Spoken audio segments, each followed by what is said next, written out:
Let's please stand for a moment of silence and the Pledge of Allegiance.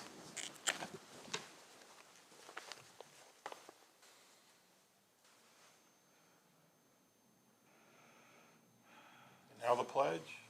I pledge allegiance to the flag of the United States of America, to the republic for which it stands, one nation, under God, indivisible, with liberty and justice for all. Thank you. I'd like to call our meeting to order. First order of business would be approval of minutes, October 19th. Commissioner Baker, I think you were absent that day. Is there a motion to approve? Any corrections? If not, motion to approve. Motion to approve For a minutes. second? Second. Any further discussion? Hearing none, all in favor say aye. Aye. Aye. Abstain. Abstain from Terry, thank you. Next is the minutes of October 26th. Motion to approve. Motion to approve. Is there a second? Second. Any discussion, additions? Hearing none, all in favor say aye. Aye. Aye.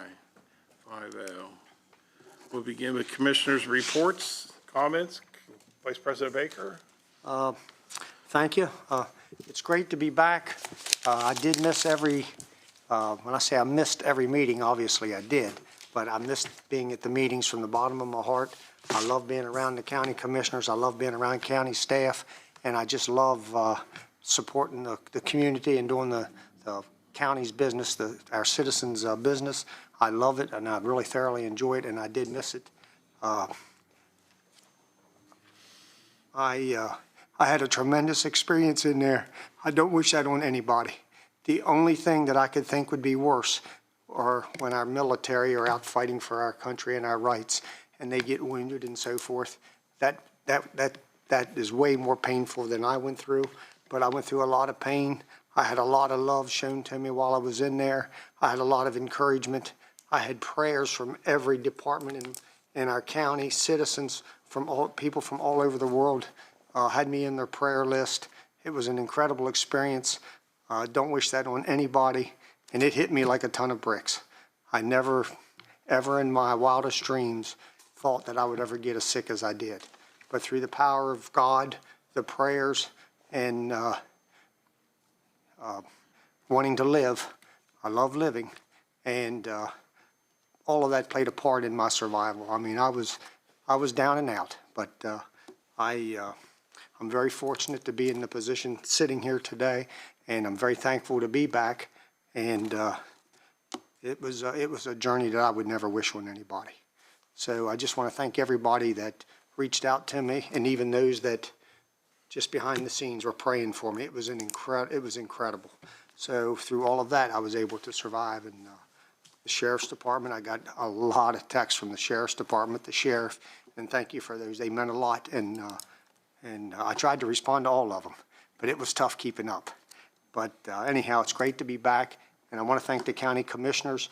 I looked at all of the votes you made, and I would have been right there with you on all of the votes. You all did an awesome job, so thank you for taking care of business with 20% of your staff missing. But you all did an awesome job running the meetings. So thanks everybody for that. Also, I'd like to have a request, and this just be, it's nothing that we haven't done in the past. The Washington County Technical High School Trades Foundation had reached out to me, and they were looking for some mulch that they get at our landfill, and they've done it in years past. And I don't think it would be, and I don't know the amount, but $300 or $400 donations of mulch that would go to the house that our students in Washington County built. They attend the technical high school out there. So they reached out. I reached to John, and so if you all would be kind enough to have a consensus on supporting the mulch being donated to our technical high school students' house project. And I would suggest that the money be taken out of the contingency fund, and I'm thinking $300 or $400. Yeah, I think that's about it. I talked to Dave. I think that's what we were thinking. So if you're in favor, Yeah, consensus up to about 400. Everybody okay with that? Yeah, I'm good. All right, thank you, Commissioner Baker. Okay, thank you. Anything else? Oh, that's it. Mr. Kiefer? Lots of things I can share, and I'll have a few things, but nothing beats welcome back, Commissioner Baker. Thank you. Glad to have you back. I had an opportunity this past week to meet with Dr. Klauber, and I think he's meeting with all of us to share some ideas and requests possibly for capital projects at the school in the near future at the college. I know he's kept a lean budget over the years, so in my mind, when he comes to us with a request, well thought out and very conservative mindset fiscally from Dr. Klauber. So looking forward to working with him on those projects. Also had an opportunity after we attended our meeting here last week. We went to the ribbon cutting at the Goodwill, the branding of the Goodwill at the South End Shopping Center. Great organization we have in our community. Removing barriers, creating opportunities is their mission statement, and they help many people in our community, and not just through the thrift store that they operate. Their mission is a lot larger than that, providing some job skills and training opportunities for people. So just blessed to have them in Washington County. That's all. Thank you, sir. Commissioner Burkett? Good afternoon, everyone.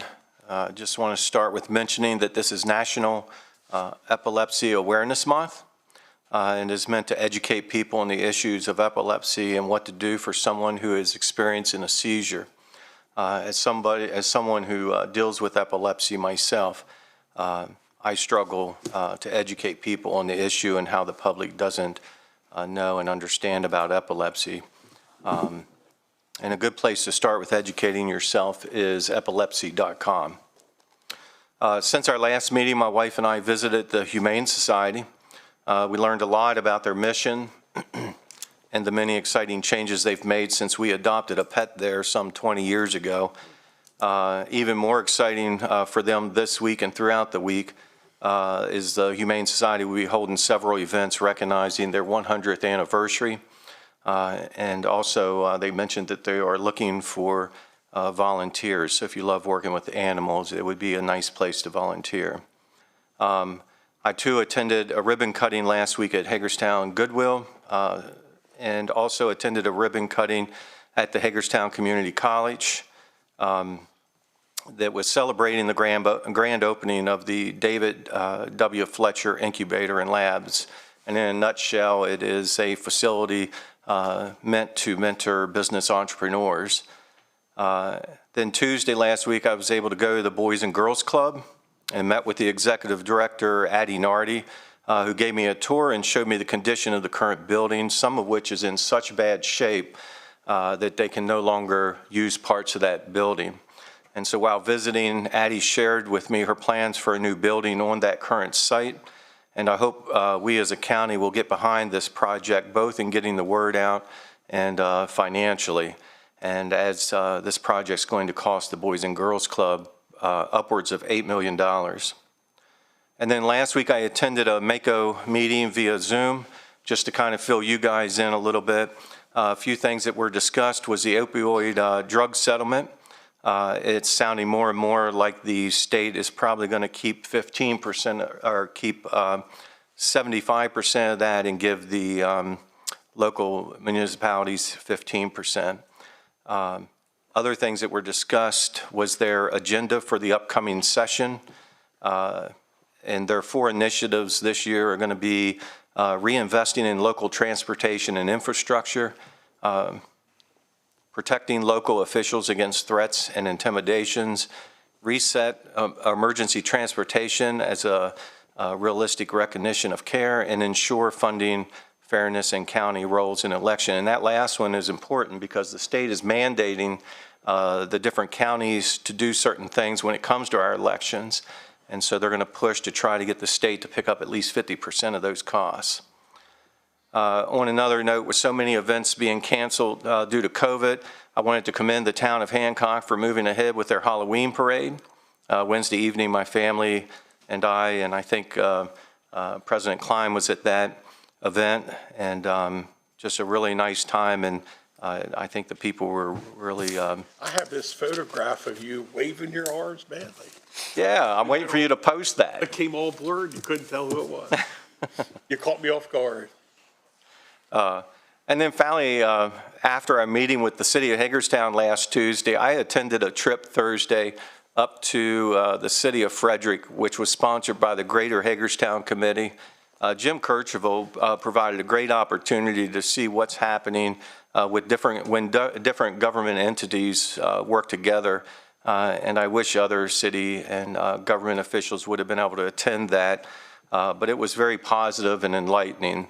Also, the working relationship that the city of Frederick and the county enjoy was refreshing to hear and made me feel as if it's something that could happen in our area. And so with that in mind, on Friday, I sent an email to the city council and requested that we immediately start the 2x2 meetings and asked of the council who would be interested. So far, I've heard from Councilman Brucci and Christian Elshire. Christian suggested that each body vote for by consensus on those two members that would participate in that. And so I hope maybe today and that we can do that, and also that the city will follow suit today at their meeting. That's all I have. Commissioner Wagner? Good morning, or no, it's good afternoon. I'm all screwed up here. Terry, welcome back. I heard a rumor they took your phone from you. You got so many people reaching. That wasn't true. I've heard that also. Yeah. Battery went dead. To be honest with you, when you're laying there all by yourself, just- that's a pretty good lifeline. Yeah. And just hearing from people out in the community. So that's strictly a rumor. Not one time did they ever say anything about my phone. Yeah, that was say maybe it was just people getting the word out not to bug you so much, but you enjoyed that, it sounded like. Yeah, also a reminder, follow-up on Commissioner Burkett, Humane Society, it does have their gala coming up. I think there's some tickets left. They're auctioning off their statues. This is pretty fun. They got several statues. Right now it's Buy Me Now. So I had my eye on the Emerald Cat, which had all the jewelry on it and stuff. It was pretty cool. It was a vintage cat. So I expressed interest, I was going to buy it. And they called me up and said, Randy, don't be upset, but we got, a $10,000 offer for that cat. I said, go right ahead, daggone it. So they did sell that cat. I see it posted at $10,000. And there's several hundred statues left. If they don't sell them, they'll auction them that night at the gala. It's all fundraising, but they were done by local artists, and they're pretty cool. I went out when they unveiled them. So anyway, huge supporter of the Humane Society, not quite 10 grand worth, but I'm still a huge supporter for an emerald cat. I'm a cat. Emerald cat, you can get that thing, Terry. But maybe some remarks for the staff. Nothing pressing. Well, it is sort of pressing. So we've been working on fire. We're working on law enforcement, all the first responders. I think we have to now, once we have these couple items settled, is turn our interest toward EMS. I think, it's not a secret. I think Dave Hayes actually is working on this. I'd like to see it sooner than later, that we have a lot of out-of-service stations in EMS, and people are covering, and we're covering. And I'm not throwing stones by any means. I think it just speaks to the volume that of stress and workload EMS is under. So I'd sort of like to see a report on that. What calls are not being, or what stations can't make the calls? What are we doing about it? What's our plans for the future? And who's covering those calls? And basically, where's the weaknesses at in EMS? What can we start on to start shoring up EMS? So I'm sure Dave will hear this, and I think he is working on, to all due respect to Dave, but we haven't seen anything for a while, at least I haven't. The other thing might be directed more at budget and finance. Something that's worried me a little bit was inflation. I know in the building world, I know what materials are costing and delays of materials, and for our capital projects, are we figuring, it's got to be 20-30% increase plus in materials. Are we figuring, how are we coping with that? Are we figuring that in our budget? And you don't have to answer that now, Sarah, just maybe in the future come back and tell us how we're coping with that. But we needed steel for this project, and then all of a sudden now it's up 30-40%. How's that built into our budget? Because that could knock us out of a ball game pretty quick with building costs. So anyway, I'd like to hear how we're coping with that. Also, yeah, I agree, Wayne, Dr. Klobber does a wonderful job. He runs a beautiful campus. And I would definitely, I have a meeting with him here a couple weeks or so, so I'd definitely be interested in what he's up to. I think I know, but I do agree, he does a wonderful job out there. It's a beautiful campus, so that's all I have. Thank you, Commissioner Wagner. There were a lot of events and things to attend. I want to highlight the grand opening of Antietam Wealth Management. Joan Bowers and her husband Jarrett Brown opened up a new location on Potomac Avenue. It was well attended, but again, a reinvestment in her business, a reinvestment back in the community by expanding her facility. So congratulations to Joan and Jarrett for expanding and increasing their business and adding to our community. I do want to bring up one thing. I think I sent an email to the county administrator. I want to get an update on this paramedic program. I want it done sooner than later. Hearing some of the shortfalls and calls that we're having throughout the county, maybe we should get that class out of HCC up and running sooner than later to help. I had several calls from the ES community about that this weekend, and just something I wanted to share. I think you got some sort of an answer from you on that, but if we could move that forward, expedite it, and see when we get started earlier. With that being said, that concludes my report. I'd like next to go to staff comments. Anybody in the gallery staff? If not, Krista, I will go to you. I have several boards and commissions. Washington County Building Code Board of Appeals. They're requesting the reappointment of Terry Wisher to serve a first full 3 years from October 1st, 2021 through September 30th, 2024, and this is not a paid board. Motion to approve. Second. First and second, any other discussion? Hearing none, all in favor say aye. Aye. Aye, thank you. Krista, anything else? Thank you. Hagerstown Regional Airport Advisory Commission, wishing to accept the recommendation to reappoint Gary Bachrath to serve a second 3-year term from November 1, 2021 through October 31st, 2024. Also to accept the recommendation to reappoint Rob Fabry to serve a second 3-year term from August 1, 2021 through July 31st, 2024. And George Stone to serve a first 3-year term, October 1, 2021 through September 30th, 2024. And to reappoint John Barr to serve a first 3-year term, November 1, 2021 through October 31st, 2024. Commissioners, okay with those 4 selections? To approve. Yeah, motion to approve. Go ahead. First and a second. Any discussion? Yeah, well, just one question. That there was nobody new being appointed on there at all? No, not at this time. These were just all reappointments. Okay. All right, I have one more. pardon me? John's already on that board? Yeah, I think Yeah. this is like a reappointment. He served a partial, yes. All right, I have one more. okay, fifth one, we didn't, for the airport board? No, No, we different have to- board. We have to vote. I thought you did. Go ahead, I'm sorry. Have first and second for the airport. Any discussion? All in favor, say aye. Aye. Aye. Thank you. I'm Go ahead. sorry. No, that's okay. Okay. Washington County Commission for Women, wishing to accept the recommendation. Oh, I'm sorry. No, we're not on that one yet. That's all I have. Okay, thank you. Yeah, I'm sorry. Mr. Downey, anything from your office? No. Mr. County Administrator, sir. Thank you, President Klein. Good afternoon, Commissioners. Just a few things. Just to follow up on President Klein just mentioned, the timeline for the Paramedics program right now is that we got some year-end funding, so we'd factored in what the funding was going to be. Plan to begin hiring in the program in February for a March 1st, 2022 hire date. And then planning and implementation timeline is expected to be the fall semester of FY22. So I hear what you're saying about wanting to do earlier. I'll talk to Dave about that. I know that the amount that we had talked about, I think we had talked about hiring at that particular time, so that was what the plan was. So Okay. I'll talk to him and report, but I just want you all to know what I know about that timeline. Also, Commissioner Wagner, we are looking at our current projects.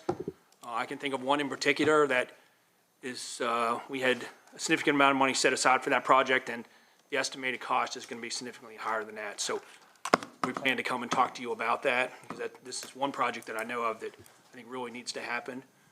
So there's going to be an increased cost. So we're looking at all those projects, because you're right, a lot of them are coming in higher than we thought they were.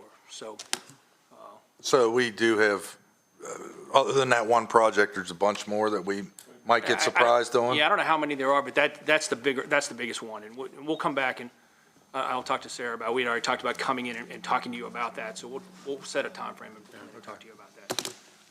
And the final thing I had, I just wanted to pass on our condolences to Josh O'Neill and his family on the passing of his mother. So if you could keep Josh and his family in your thoughts and prayers, I'd appreciate it. That's all I have. All right, thank you. Any other staff I might have missed? All right, seeing none, next we proceed to citizens' participation. Mr. Brown, I think you're the first one I see. Please come forward and introduce yourself in the matter. Thank you, sir. Good afternoon to you. Good afternoon, Commissioners. Thank you. Sam Brown, Jr., Washington County resident. And Commissioner Baker, so much, thank you Thank you. for all your work. Very nice. Nice to see you coming along. Well, thank you. You're welcome. I understand a decision's been made about the Colonel Henry K. Douglas Drive, that a decision has been made not to rename the road. Is that correct?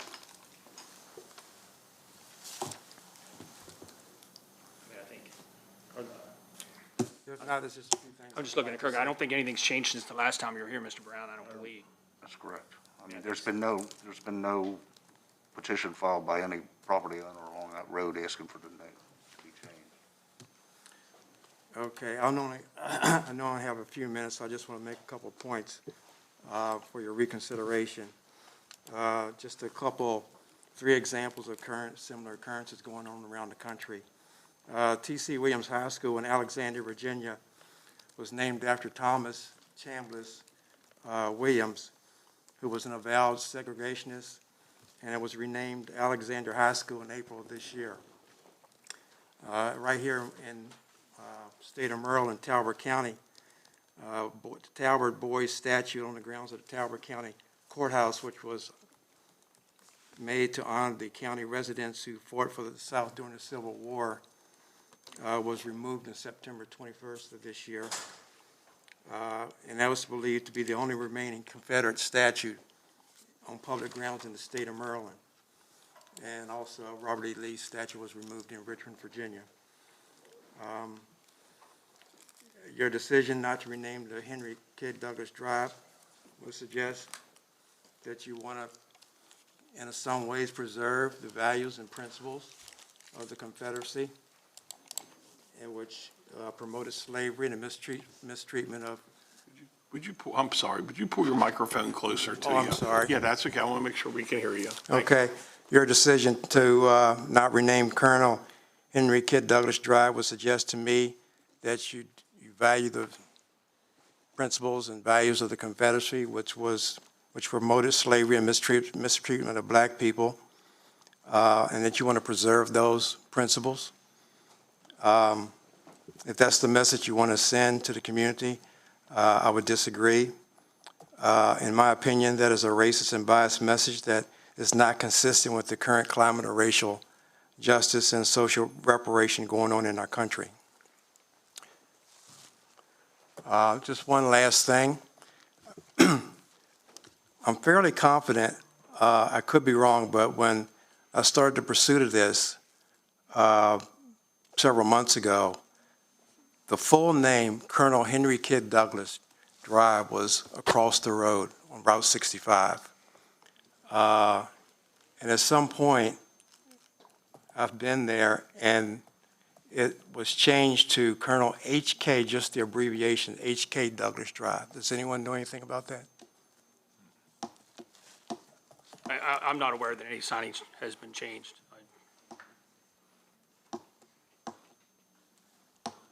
Okay.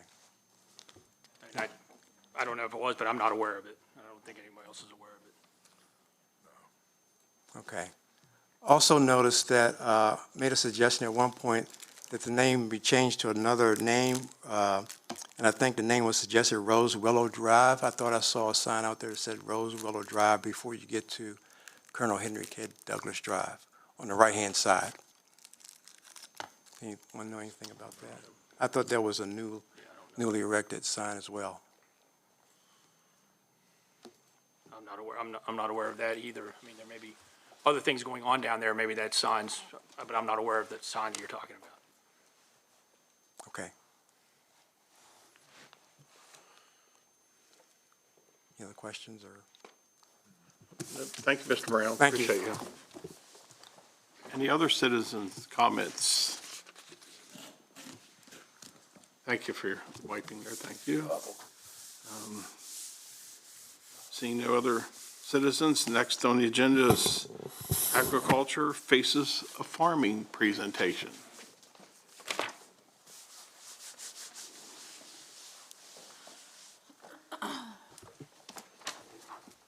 Please introduce yourself and the matter. Good afternoon, Commissioners. Susan Grimes, Director of Business Development. And, go ahead, sorry. And Leslie Hart, Washington County Department of Business Development Specialist. Want to go? Sure, go ahead. Terry, welcome back. It's good to see you. You've been missed. You rehearsed this, right? That part she Really did. well. That part she did. Yeah, okay. Washington County's agricultural business represents the backbone of Washington County. There are over 900 operating farms with $153 million in market value sales, and representing that is the single largest industry in Washington County.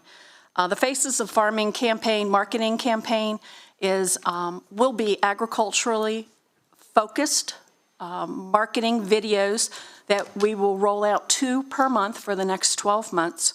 And it will give insight to our community about what farmers do, that they're just like everybody else, but it kind of gives some different insights into their backgrounds and where they come from and what they do. Each video will run 2 minutes or less, and it will be utilized in Facebook, other social media platforms, and educational elements for youth in our community, and specifically for the ag community as well. I hope to also show these videos at FFA meetings, the fair, the Ag Expo and Fair next year, along with the Ag app, which we already have in existence, and as well as our county website.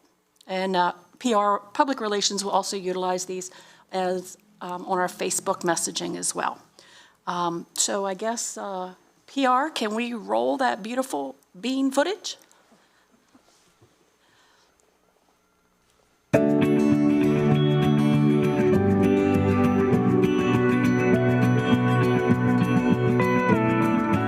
Growing produce to be sold here locally, and that gives us the benefit of being able to tree ripen all of the produce so that we're not growing it to ship halfway across the country, so it's able to be picked at the optimum time to achieve the best taste and best quality.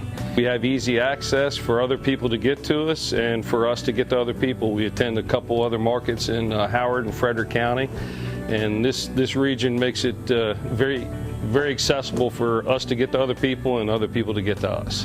One of the other great things about farming in Washington County is we've got a lot of very, very good people that work with us. They're hard workers. They're intelligent. They've been by us for a long time, and we're very appreciative of the people that work for us. And our family's been very fortunate for a number of years to have a lot of good local people come to work with us. We could use more. We're short on help for our retail sales right now. It may have to change the way we do business, but we're very appreciative of the people that work with us.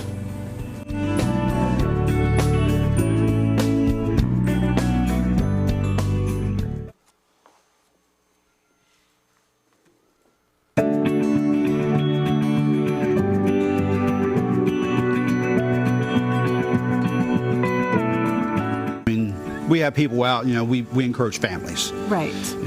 I do past year or so, and we have a lot of people call us, well, could we bring our family out? Sure. There's a lot of places that don't allow kids in the patch. We have a large family, we understand families, we like to have a family experience out here. Picking blueberries, picking strawberries, there's a lot of people appreciate that. Mm-hmm. And we're even open to giving tours. We've had different groups. Yeah, Head Start. Head Start's been out here several times, and there was some 4-H groups, I think, too, like that, and they come out. So we're quite open to any of that.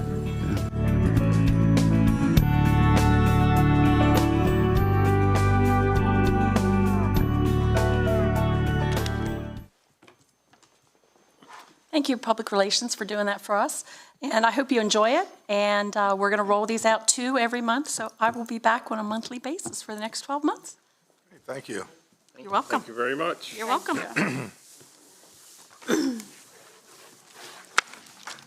Next on our agenda is the proposed pile agreement. Folks, please come forward and introduce yourself in the matter.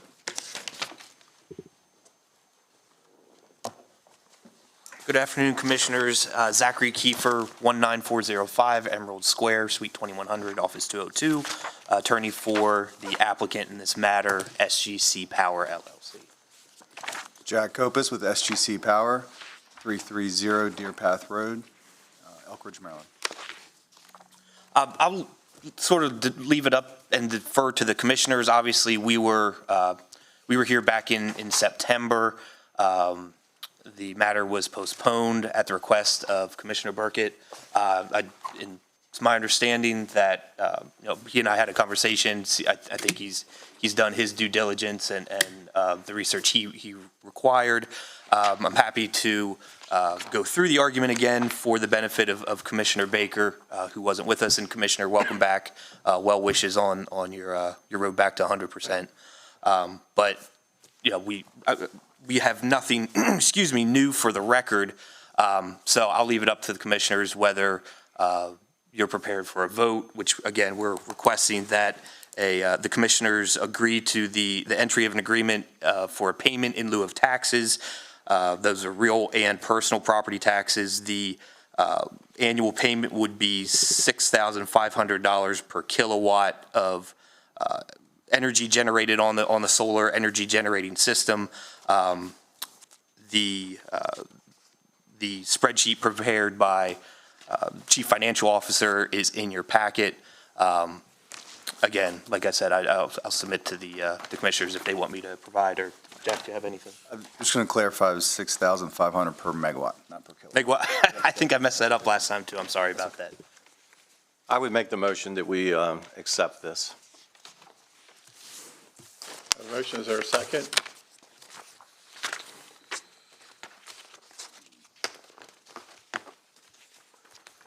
I have a motion to accept. Is there a second? What was give me one more time the dollars and cents on that, so I don't have to root through here and find it. So again, excuse me, SGC Power expects with the construction of the solar energy generating system to the initial outlay to be $2,305,800 in initial startup costs, which essentially puts us at year one. We're going to have a tax bill at $28,310. Obviously, with depreciation, that will decrease a little bit every year. What we're asking for, Commissioner, is essentially in place of that real property and personal property tax payment, we would make a $13,000 payment on an annual basis. Right now, it's generating ag. It's in ag, so right now it's generating several $100. $90 maybe for that 10-acre portion. Yeah. Yeah, 10-acre portion, and this. You have what, a 20-year lease with the farmer? Yes, that's correct. And I think I determined last time that this was in the pretty much way out of sight of everything. It was, for lack of better term, sort of in the boondocks. It is. It does have. Well, it's close to. Was that Weller Road? Right. But there's adequate. I would call adequate buffering between trees and some forest stand. So really no light pollution. I don't think it's going to be seen from the road really. And it wasn't very good farming ground, obviously, was it? Do we know that? Soil. I don't believe so. I think it was hay. I don't have any. I don't believe Fox and Associates did the site work. I don't believe we're sitting in class 1 or 2 soils or anything. Okay. Again, we've entered into a lease with the farmer, the landowner, Austin McKee. I believe he's was involved in sort of picking the site, and he's certainly going to keep the good soil for his crops that he's going to continue to farm there. And we're happy with the parcel that he's provided us. or the portion of the parcel. Unrelated but related, was there opposition to the neighborhood? It's way out there, not, the visual access of it is not seen to everybody. Thank you, Commissioner Klein. We did have to apply or appeal to the BZA for a special exception. There was no opposition. There was no opposition at the BZA hearing.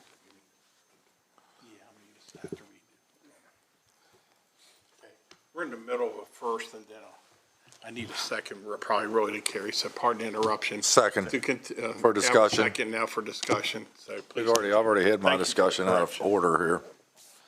Question I have, Sarah, how many more of these pilot projects do we have as possibilities coming in for a reduced tax rate? I can't speak for the No, entire. I'm sorry, I was asking our CFO. Oh, I'm sorry. I thought you were looking at me. I'm sorry. I was looking right, she's right behind me. I'm sorry. That we have coming in addition to this one, that are not currently on the books? I mean, I don't know the answer to that, but. And the reason being, in the past, I haven't supported these.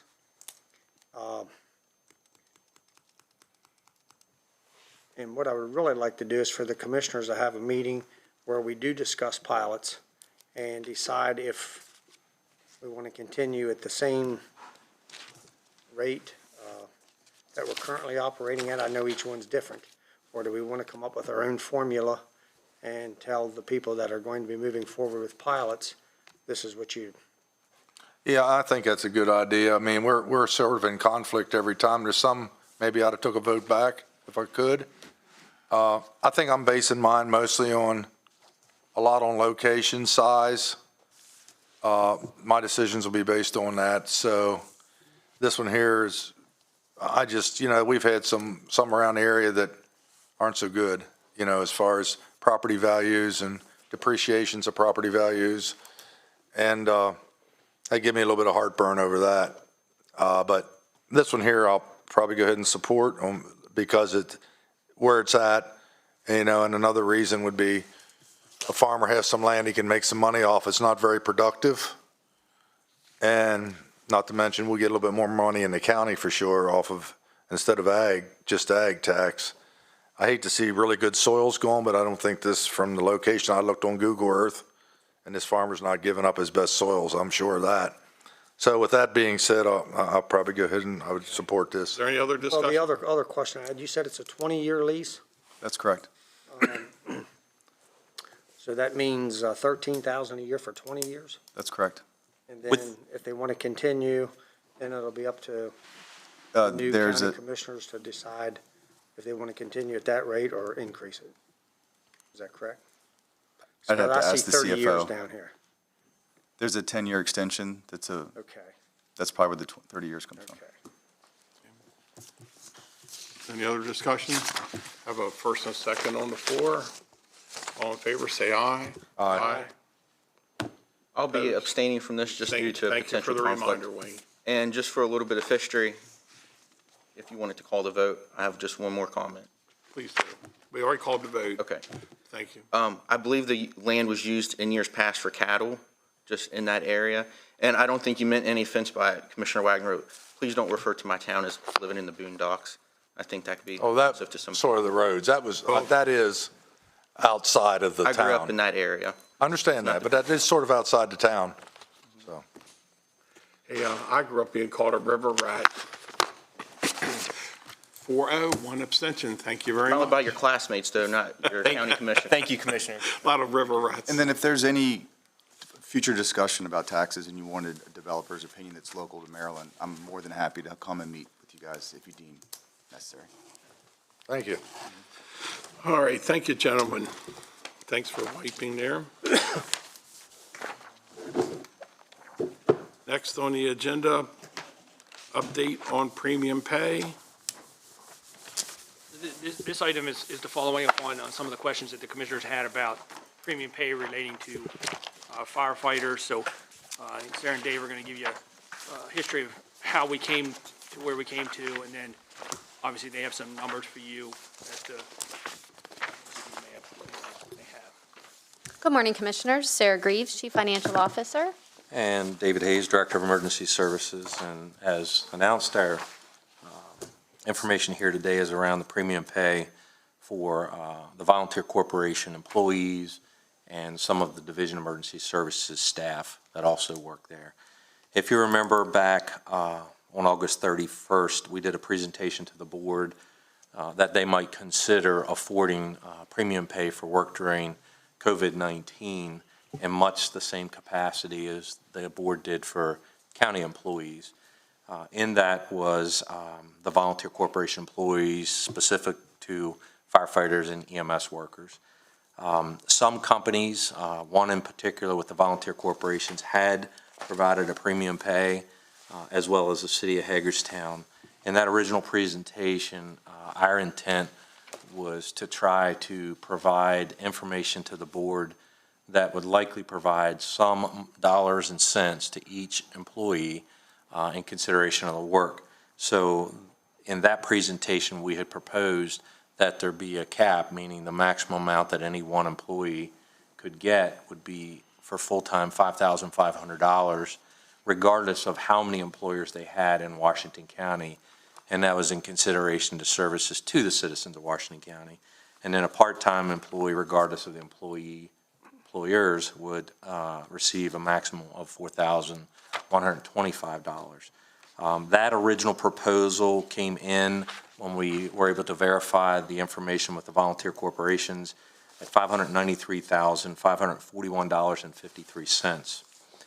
We have also taken a look at a scenario if we were to remove those caps and just consider each employer, county, city, volunteer corporation as their own, and open that door to those persons that worked at multiple departments, what that cost difference would be. And if we were to do that and remove those max caps, it would be an approximately $644,998.42, or a cost increase of $51,456.89.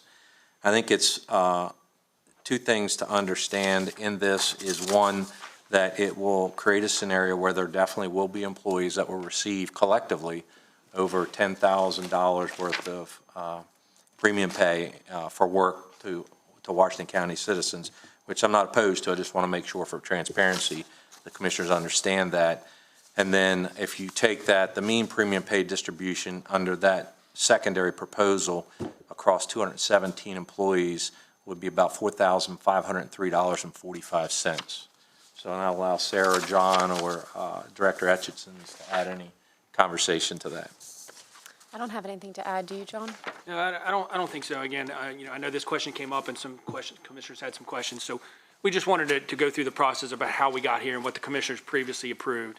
And that's what we were operating under, but we wanted to at least give you what the numbers would be if you wanted to do something a little bit different than what you had already approved. So that's why we're here today, to seek your input and your direction as to where to go from here. How many employees? I'm not sure if I remember reading a number in here. I see the dollar amount, but how many employees does this affect? It's at least 36 or more. And I apologize, I don't have that exact number, but I can tell you it's 36 or more employees that would get a larger amount than the $5,500. And it would amount to 51,000? Yeah, the total encapsulation would be an increase of just short of, well, 51,500. So how many total volunteers are going to benefit from this? So this is just for the corporation employee side. There's a separate program that you authorized. I believe Commissioner Burkett brought that conversation forward. That is, we're going to bring that back in next week. There's a little bit of information the association would like to share for consideration of a small modification, but that could potentially provide some funding to up to 750 volunteers. But that's separate than this program. So what's happening here is there are some full-time workers with the city and the county, and are they putting in 40 hours with the city and 40 hours a week with the county? So there aren't any dual-role full-time employees, but there are employees that are full-time with the city, work part-time for the county. They also work part-time for the volunteer corporations. But I don't want to make it sound bad for the city employees, because there's a whole nother group that work multiple jobs amongst the volunteer corporations. In one case, there's a person who works a full-time job in the western part of the county and works a full-time job in the southern part of the county. In the second conversation that we're having today, that person would qualify for $11,000 just with those two jobs. Right.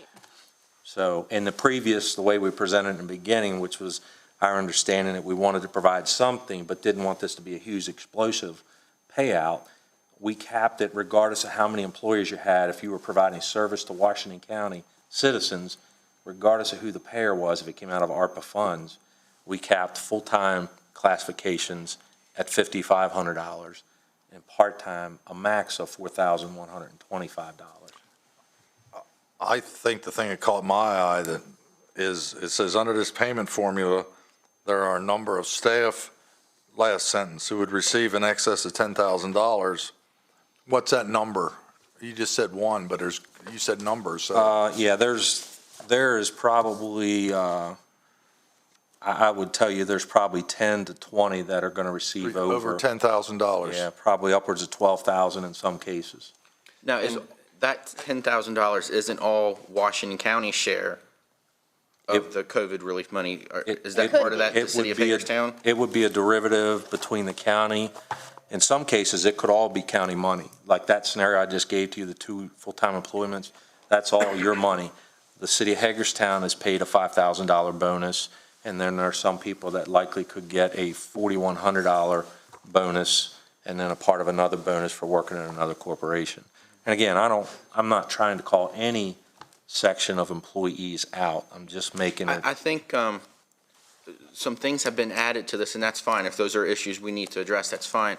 Those individuals who came to me, and I know some of the other commissioners, their concern was because they receive a paycheck, full or part-time, I'm not sure from the city, full or part-time from the county, they weren't allowed to receive more than the $5,500. So the monies they received from the city was withheld against them. And I know we had a discussion on that. But the concern I had is we have some people that work in the county and also maybe work in Montgomery County or Howard County, and the monies that they receive there, and I understand it wasn't a lump sum of money like we gave, but how Montgomery County, I suppose, they gave an extra couple dollars an hour onto the pay. So they received that money differently. The extra money they received for working in Montgomery County wasn't held against those employees. So why should, it's a separate pot of money doled out by the city of Hagerstown, why should that hurt our employees as well if working in Montgomery County didn't? So, can you explain that? Yeah, trying to think how to make it a little cleaner. So the volunteer corporation employees are not our employees. So our position, why there's more people added into this conversation, is if you're going to address what could be a disparity with the Hagerstown Fire Department employees, it would be my strong opinion that we have to address that same disparity that would be created if you gave that group consideration or dismissed the consideration of their $5,000, but you used a collective measurement of somebody that worked part-time for the county or full-time for the county and then part-time for one of the volunteer corporations, and all of them are individual employees just like the city of Hagerstown. They're no different. So what would have happened if we gave our bonuses first and then the city followed suit rather than the other way around, the city giving their bonuses first and we have the city to go off of? And I also know we have other employees that work for the county that work for other businesses throughout Washington County, probably elsewhere too.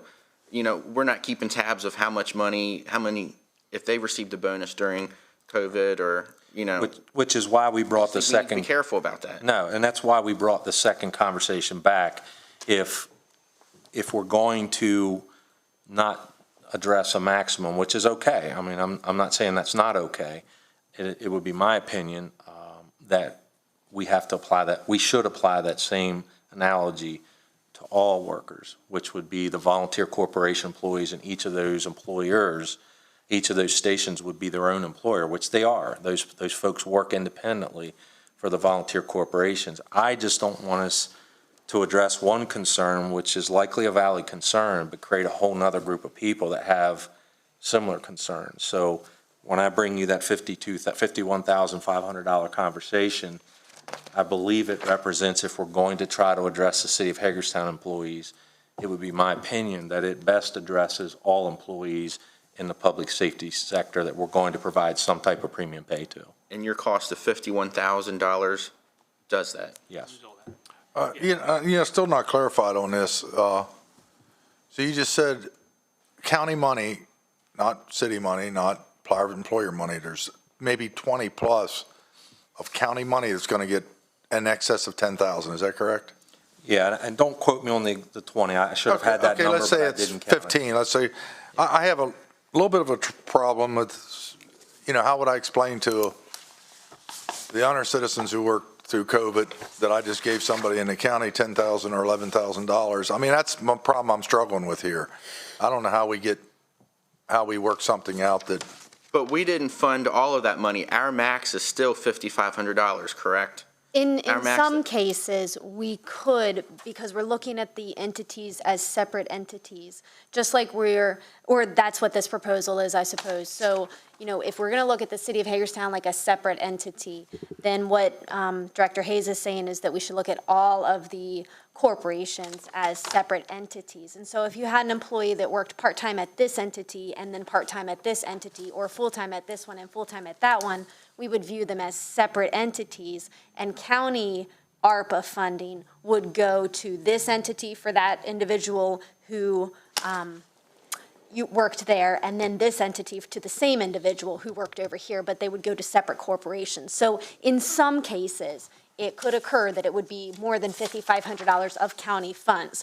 I do hear what you're saying about the city of Hagerstown, and that would not be county ARPA funds. Right, that would not be county fund, but they could still get, if they worked, a number of hours with the county, they could get the 5,000, they already got the 5,000 from the city, and they could get a significant amount from That's true. from the county, which would be capped at 5,500, Yes, if you're talking about like the city of Hagerstown. yes.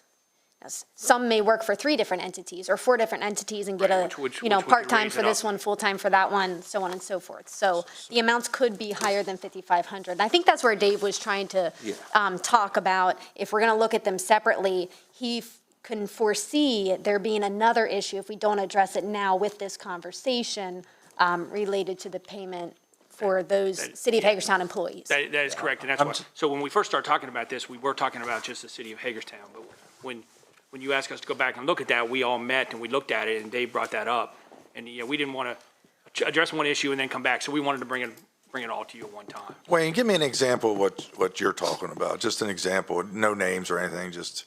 So an individual contacted me. I received both a paycheck from the city and from the county. And I'm not sure, quite honestly, if they're full-time or part-time where. Right. But they receive a paycheck from both the city and the county. They were eligible for city funding through the ARPA funding, the premium pay. And then because they have separate employment through the county system, that the monies that they receive from the city goes against their up to $5,500 that we could award from the county. So it's separate pots of money. The city determines what they want it to, if they wanted to give an object, like a bonus that's non-monetary instead, or if they wanted to give vacation days, I guess they could have done that. But the city's portion is going against our county employees. However, some of our county employees that also receive a paycheck from Montgomery County, they got a benefit in Montgomery County. It wasn't a lump sum of money. It was a couple dollars extra an hour on their paycheck. That money was not withheld from our county staff that are working. That's not fair. We're just not consistent in how we're doing that. And, I don't think we realized the intricacies of it when we decided to go down this path of giving COVID money payments out. But It's very dynamic. Yeah. And I would absolutely agree to that. Quite honestly, during the throes of COVID last year, thank God we had employees that were working for multiple companies.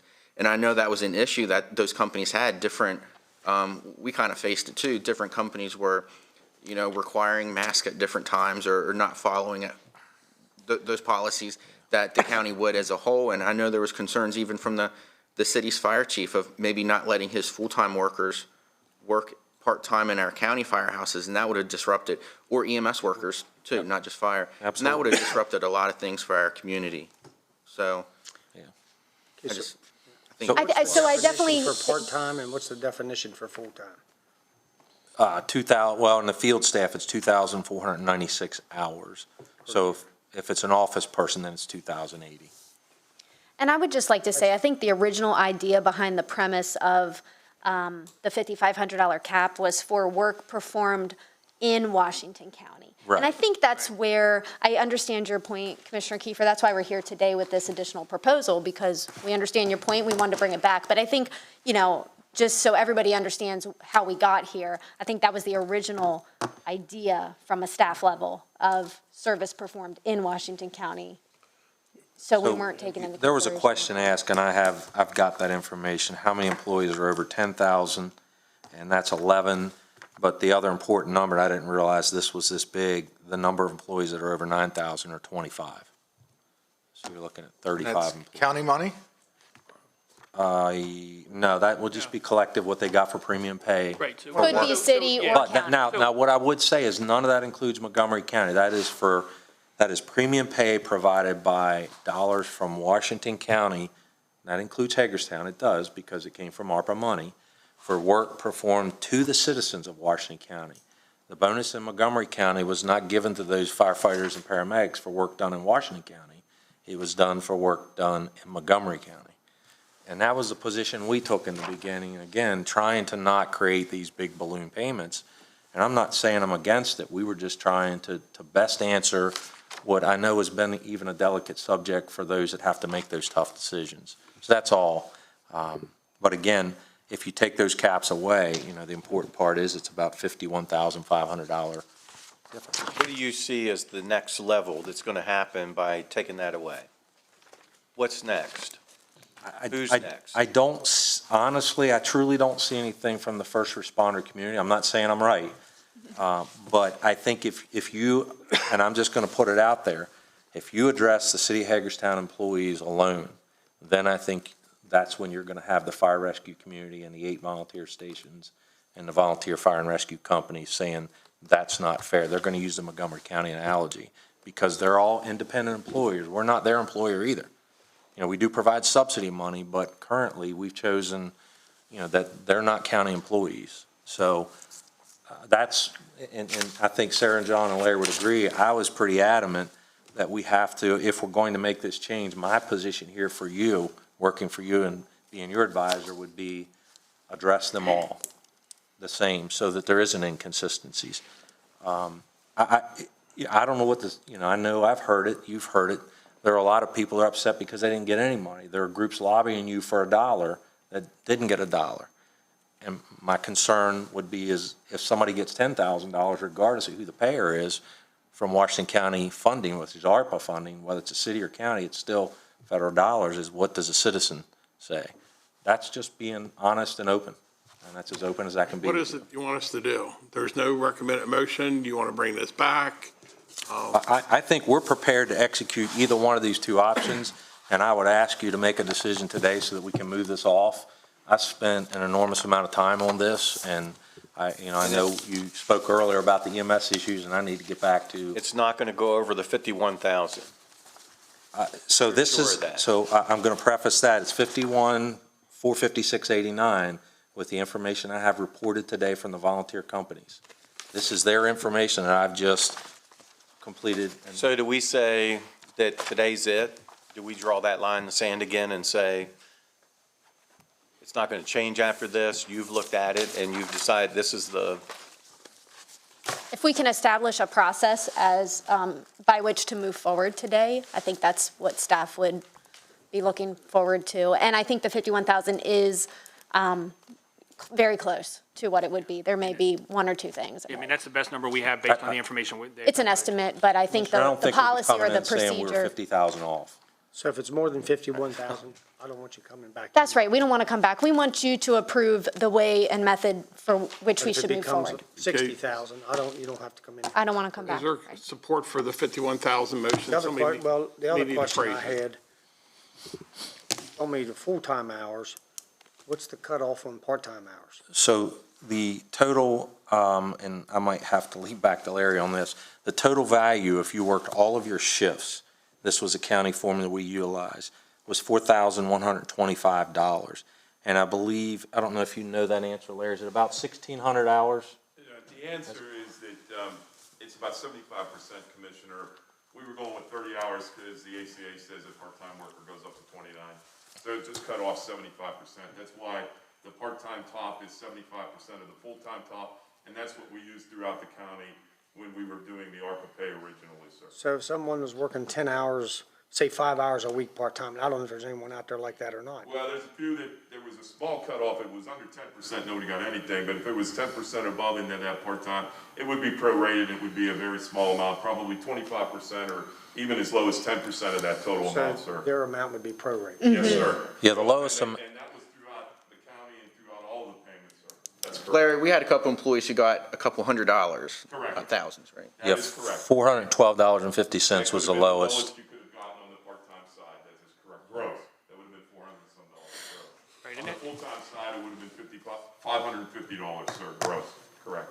And that's really that's how this whole thing started, because if you have a full-time, just as an example, if you have a full-time firefighter at the city of Hagerstown, they got $5,000 from the city, and they're working part-time for us under that 75%, so they were capped at 4,100. So they didn't get anything additional from the county because they were already capped. So that's really what started this whole discussion.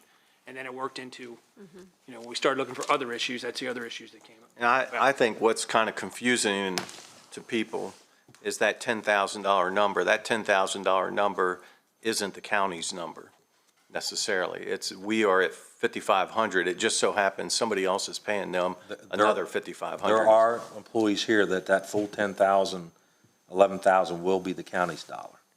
The employer I told you that works. You said one?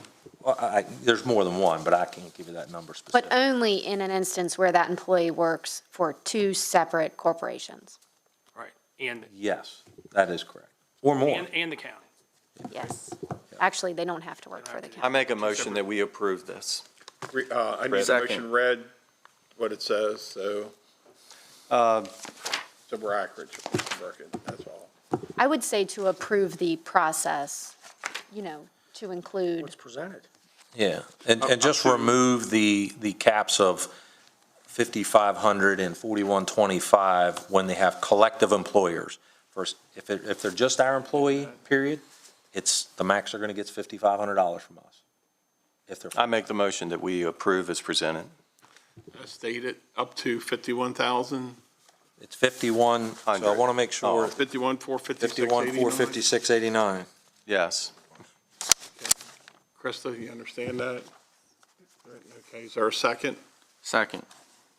First, second, any further discussion? Hearing none, all in favor, say aye. Aye. 5-0, thank you very much. Thank you for helping us get this moving along. Next on the agenda, proposed salary scales for the sheriff's office. Please come forward, introduce yourself in the matter. Good afternoon. Good afternoon, Commissioners. Welcome. Commissioner Baker, it's good to see you. You're looking much better than I saw you the last time. Yeah, That's a good thing. thank you. So Commissioners, as you may recall, I appeared before you on August 31st of this year to present a proposal to increase the salaries and add the rank of Master Deputy that only increased the salaries of deputies and deputy first class.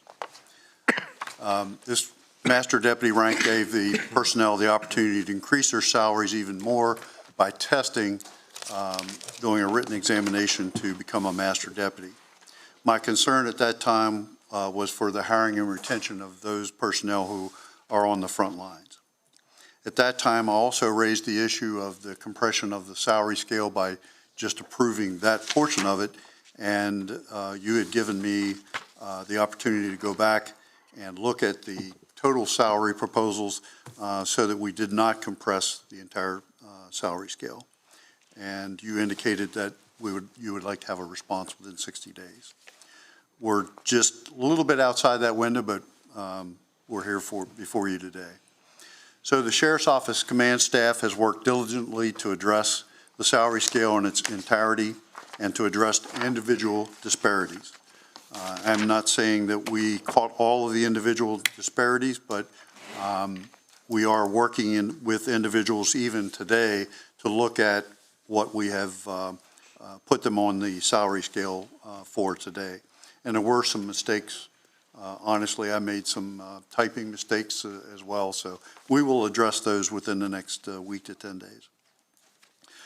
I've been working with the proposed salary scale changes, which have been reviewed by the county administrator, the county CFO, and human resource director, and we have their concurrence for this proposal as well. The new salary scale starts at an entry level that is 90% of the starting salary of the Frederick County Sheriff's Office, which is where many of our personnel compare themselves to when they're evaluating whether they're going to leave the agency or not. An entry-level deputy would stay in the deputy rank for 3 years and then automatically be promoted to a deputy first class.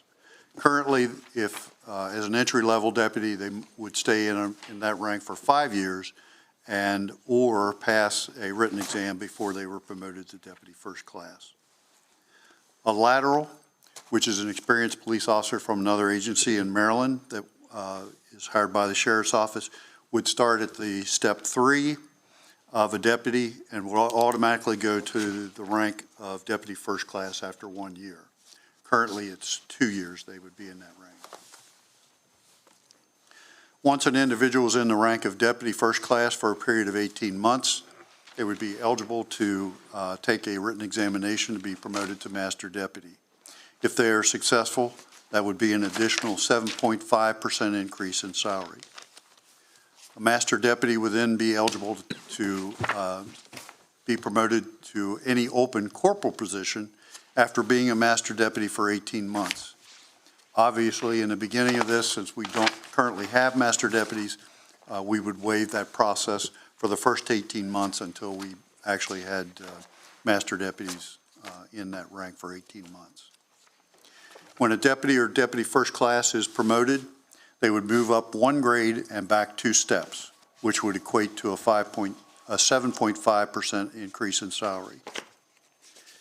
In addressing the individual disparities, the command staff looked at the hire date and the promotional date for each individual to decide where to put them on the proposed salary scale. Most individuals stayed in the same grade and step. However, there were some individuals that were moved up 1 step or they were moved back 1 step, depending on the situation. So they're being compensated in comparison to others that were hired and promoted at the same time. And as I stated earlier, there were some errors made by me or others evaluating that. For example, we had one evaluation of a deputy. There were 2 deputies of the same name, and they got mixed up, and so we will correct that in the next week to 10 days. There is no perfect world when you look at trying to adjust for individual disparity. There are lots of issues that have caused these disparities over the years, things such as no pay increase in a given year, when we delay pay increases from July to January, the old merit system that we had, for example, where you got paid according to your evaluation, changes in the way promotions occur, and so forth. In addition, when the county only gives a 1 or 1.5% COLA, that only increases the bottom line or the salary scale. Actually, it's only a couple $100. And when that occurs over multiple years, that creates a lot of disparity when you're looking at comparing Washington County to other counties that we're competing against for hiring and retention. So at this point, I'm asking the commissioners to approve the proposed salary scale that would be effective December 1st of this year to give Budget and Finance time to implement within their Oracle, and to address issues related to keeping county salaries, and I'm talking about all county salaries, effective and competitive. As I said, just doing a COLA in addition to a step, you're only raising the entry-level salaries, and the entire scale, you're only raising that a couple $100. And that's not keeping us competitive with other counties. So we need to look at maybe a strategic plan that looks at, 3 years ahead, something like that, 4 years ahead, to look at how we can keep county salaries competitive. And we realize there are going to be times when there's fiscal issues that you need to address, and maybe that you have to delay or not follow through with that process for a year. So at this point, I'll be happy to answer any questions that you may have. I think I'm just slightly confused. So you're asking, we got two different things here, salary scale and a master deputy rank, correct? Is that what we're doing? No, it's all on the same. If you look at the new updated, you will see all the ranks that are there. You will see the master deputy, you'll see deputy, deputy first class, master deputy, corporal, sergeant, lieutenant. Wouldn't we have to, other than approve the salary scale, wouldn't we have to approve establishing a we don't have a master deputy rank right now. You already did that on August 31st. Oh, okay. It's still in my book. Okay. Yes. So that was already done on August 31st. We're just expanding on what you already approved. Is that correct, John? I think the commissioners already approved that, because I think you included the ARF as an attachment. That's back correct. in August 31st. So what you have in your book is just an attachment to what the sheriff's presenting today. Has anybody complained to you about this? Individual deputies have, because they felt they weren't placed on the scale correctly. And as I said, we're looking at all those. We will look at that within the next week to 10 days. There are some that were wrong and some that we were wrong about. And so we will address each and every one of those that come forward within the next week to 10 days so that Budget and Finance can accurately place that into Oracle for actual implementation on December 1st. I guess when you first started talking about all this, I had in my mind Deputy, like this is presentation date August 31st. Like one of my businesses, I would say, okay, everybody's getting a 5% raise across the board, and that's it. Going it under this, kind of like. Well, this actually sets a process to go forward, because if you just did a 5% across the board, you're not correcting anything. And unfortunately, that's reality of life. Right now, because of all the issues that are going on in law enforcement, including the Police Accountability Act of 2021, we're losing personnel. We lost 14 people from April, the end of April, which was the end of the session, until today's date. That's sworn deputies. We've had 15 or better positions open in corrections almost forever. And so if we don't do something to correct that, we're going to be at a critical point. We're pretty close to that right now in both of those divisions. As a matter of fact, we lost 4 people in our judicial division alone. Fortunately, we were able to hire a couple of laterals that have staved that critical situation off to this point. Where does yours? Go ahead. Obviously, I've gotten a lot of correspondence, and you're going to have people unhappy. You know that, and I know that. Sure. A lot of correspondence. With the cry of defunding the police, I want to switch that and make it, let's fund the police. I mean, I think we're all for that. Yeah. I think we all want to fund the police and maybe fund them more than what you're suggesting. But I do have a problem.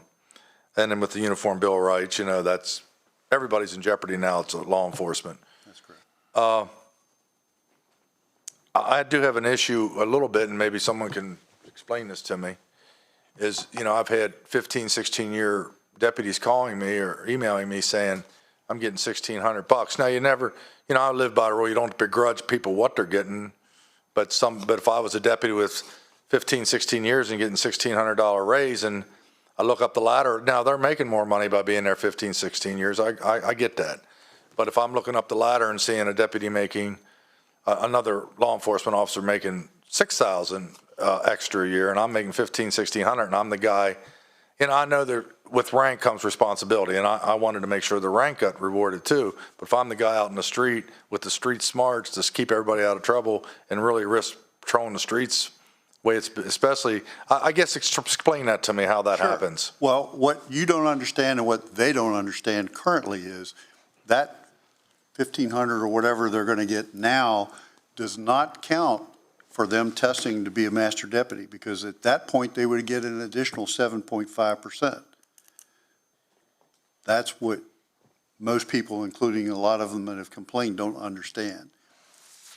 Can I read something to you? Yes, sir. I truly believe these discrepancies should be evaluated before unfair increases are decided. Under this new proposal, a sergeant that sets back in our criminal investigation division does not work the road or patrol is slated to get a $16,000 a year raise. How is this fair to anyone? Without speaking directly, that was one of the disparities that we were talking about, first of all, and that's why he's getting an additional amount of money. What they do in criminal investigation is just as important and just as stressful as working on the street. Somebody who works the street and has never been in criminal investigation wouldn't maybe know that. And so I wouldn't even accept that as an argument, quite honestly. Yes, there probably are people who maybe didn't get slated correctly that we will address. I would say 99.5% of them are correct. But, you know, everybody makes mistakes as they're going through this process. Yeah, no, I'm just reading the email. Sure. And so Are we going to correct all of the issues? Absolutely not. It would be the same in county government. You will never, ever correct all the issues because of what has happened over a longevity period of time and the disparities that have been created by various issues that I mentioned earlier, a long period of time. So there is somebody that's looking at I'm sorry, go ahead. So there is somebody that's looking at a $16,000 a year raise. Let me look. All at one Commissioner. time. I will not say that without looking. All right. And what was the other amount you used for the other, 2,500? Many of the deputy first classes are going to be in the 1,000, it's actually probably 1,200 to 2,000 range. Yeah, I'm just asking a question. Mhm. So how is one position receiving 16,000 and officers out on the street whose jobs you just said are just as difficult as the investigator, as stressful? Why would they not get 16,000? So the 16,000 is an anomaly, and that is one that through disparity, he's actually getting raised up 3 steps because of the way things, after we went back and looked at that, there is no one else that is in that category. He's a sergeant versus them as a deputy.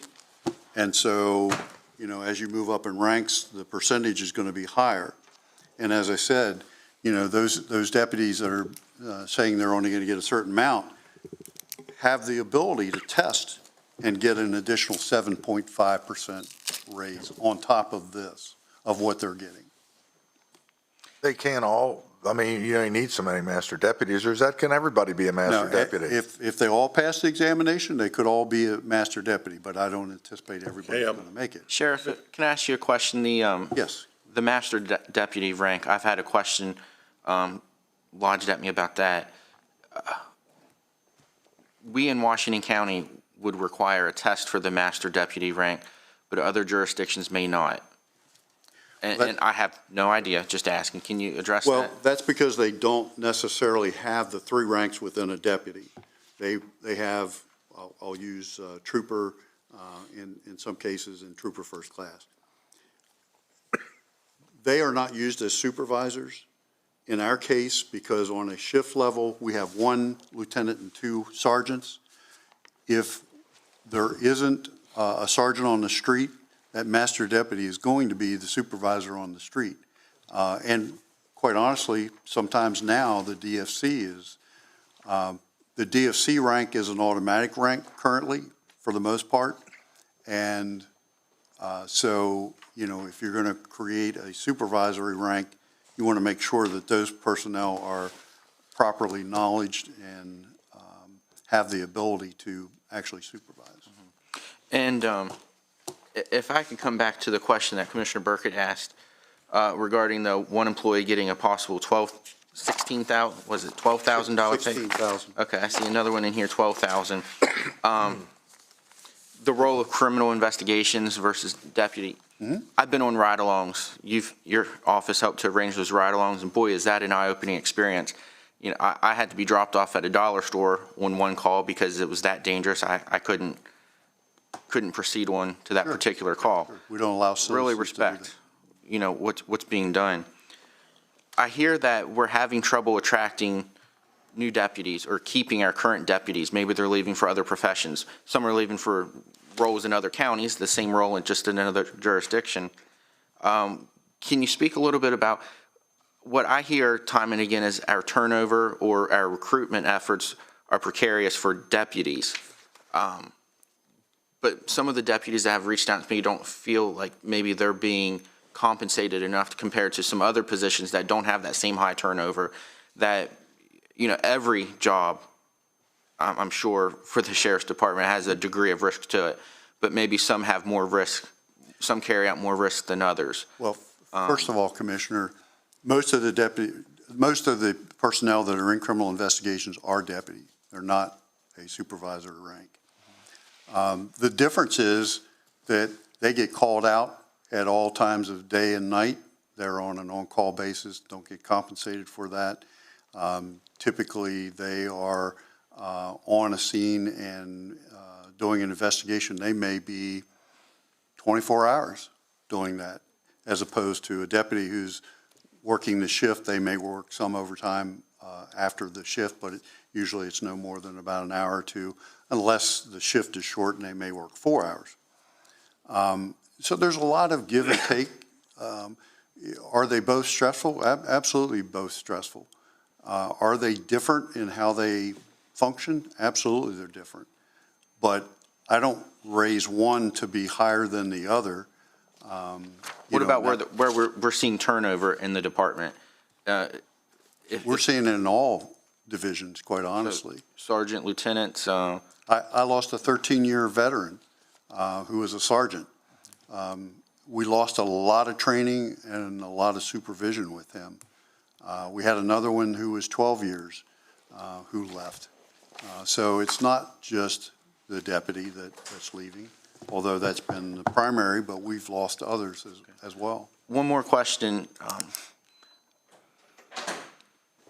It's interesting, the information that was given to us, and I'm sure this was made public because it is, at the end of the day, public information, the ID numbers of all the different deputies or sheriff's department employees, what their proposed jump in pay may be, the change in grade and steps. And several deputies shared with me that there may not have been much continuity or correlation between some deputies getting maybe put on a different grade and step level, but they had more years of service. And a 30-year deputy's increase in pay was the same as a deputy who had maybe 1 or 2 years of experience. Is there a reason why we didn't take our current pay scale and bump everyone up a grade or bump everyone up 5% to make it congruent and even for everyone? That would not have addressed the overall issue. Okay. And again, the big issue they do is they compare us to Frederick County or Frederick City because that's where we're losing them to.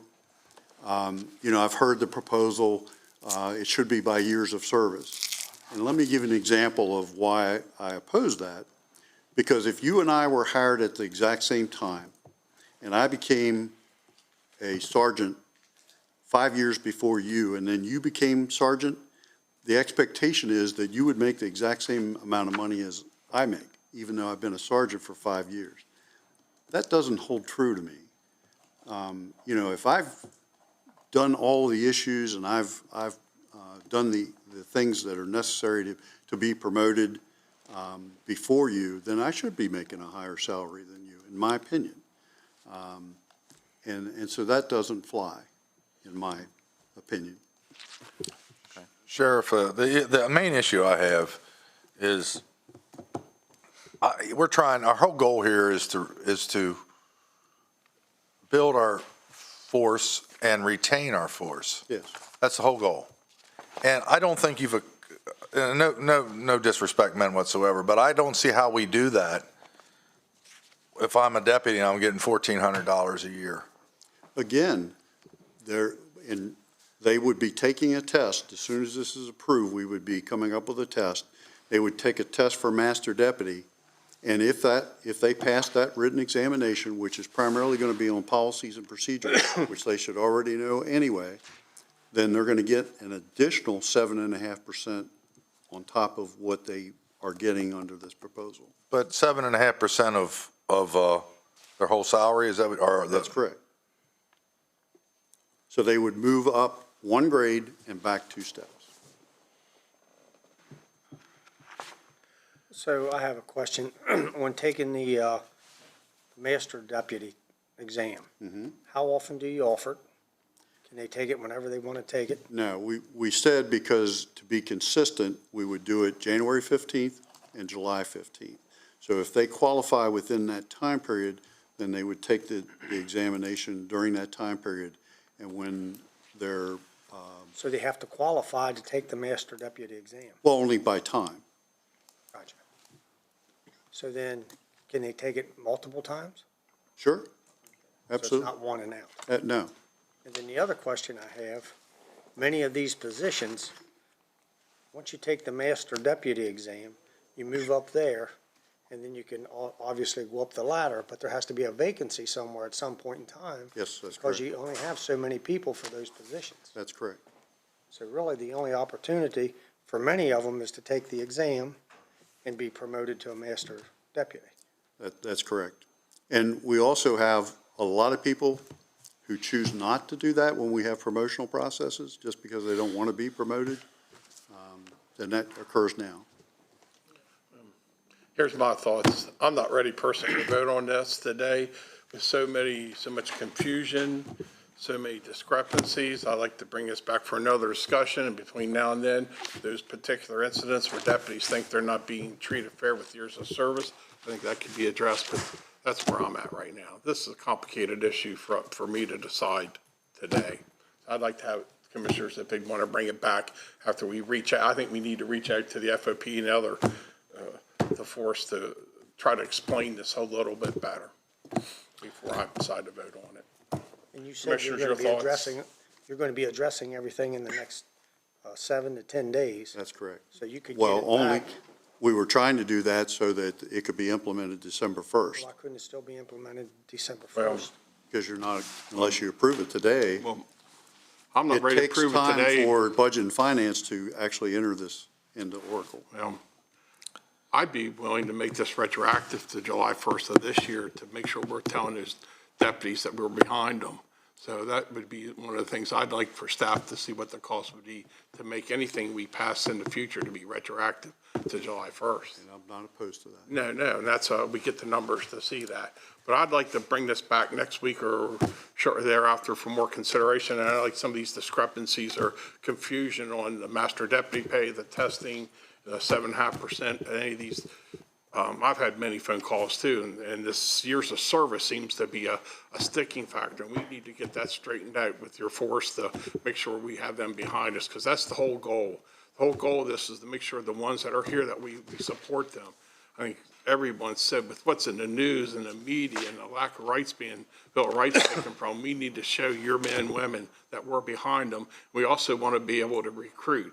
I don't want a Band-Aid where we're coming back next year later trying to fix this again because other entities have went beyond what we've done. So Commissioner, what would you like me to do at this point? Right now, let the commissioners talk amongst ourselves and see how we can maybe bring the FOP and some of your troops or people together at staff level and address some of these individual instances with years of service. Personally, me, I just did the math, and I mean, if it happens, the master deputy, they got a $1,400 raise. If he got master deputy, he'd get a $5,600 raise, basically. On top of that or both? No, it would be total, like, if he's getting $1,400 raise right now, and he passed master, 7.5% of that particular deputy's income, $56,000, he'd end up with about a $5,600 raise that year. That's correct. And that's not bad, but I tell you, for me to fix it for me, everybody on here and there's a lot of $1,400 raises, everybody on here is not going to be a master deputy. Now your thoughts, and it might be mine too, that's because they didn't put enough effort to be a master deputy. That could be the case.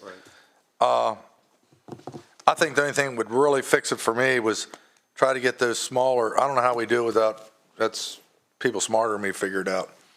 Get some of the lesser paid raises up a little bit, then I might be okay.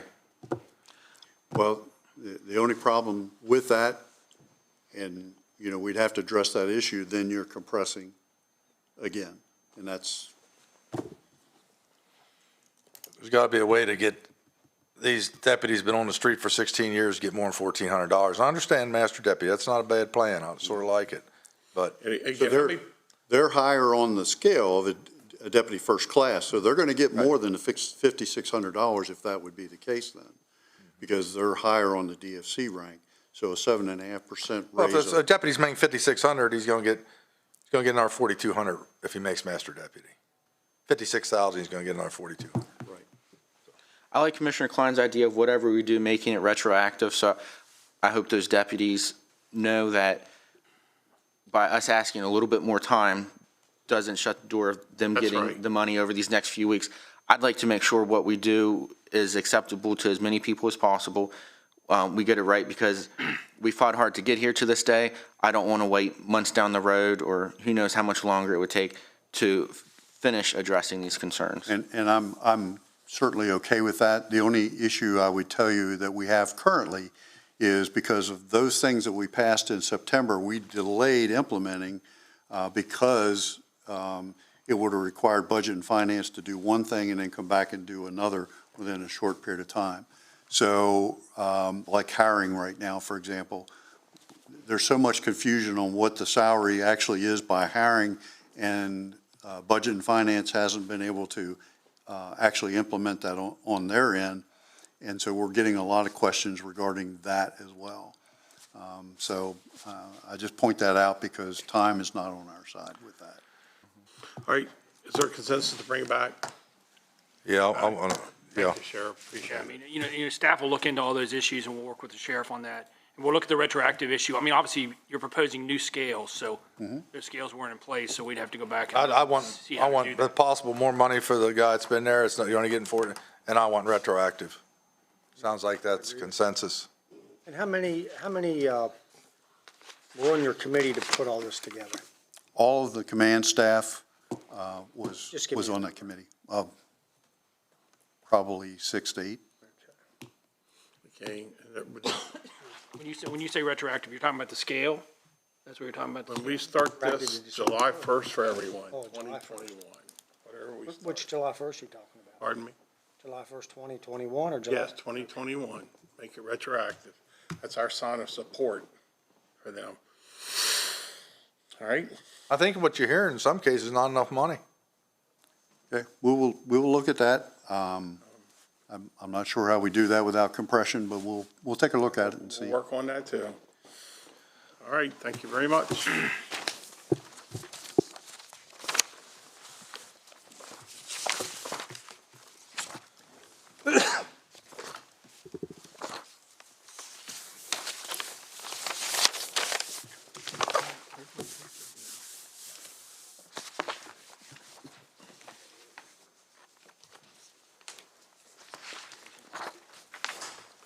Next on the agenda, please introduce yourself in the matter. Good afternoon, Commissioners. Tom Weber, Deputy Director for Wireless Communications. I'm here today to request approval to transfer $48,081.98 in funds paid to the county from our insurance company, LGIT, back to the wireless communications account that funded emergency repairs caused by Potomac Edison transformer malfunction at the Key Rock Radio Tower Shelter on May 25th, 2021. The total cost of the repairs was $49,081.98 for a new Eaton 20 kVA UPS, labor, and miscellaneous installation materials. This was paid to Cube Electric on August 27th, 2021, and after our $1,000 deductible, LGIT reimbursed the county for $48,081.98, and this money will replenish the funds that wireless communications used to pay for the repairs. Motion to approve. Second. The first and second, any further discussion? All in favor, say aye. Aye. Aye, thank you very much. Motion passes. Next, offer donation. Mr. Moser, introduce yourself in the matter.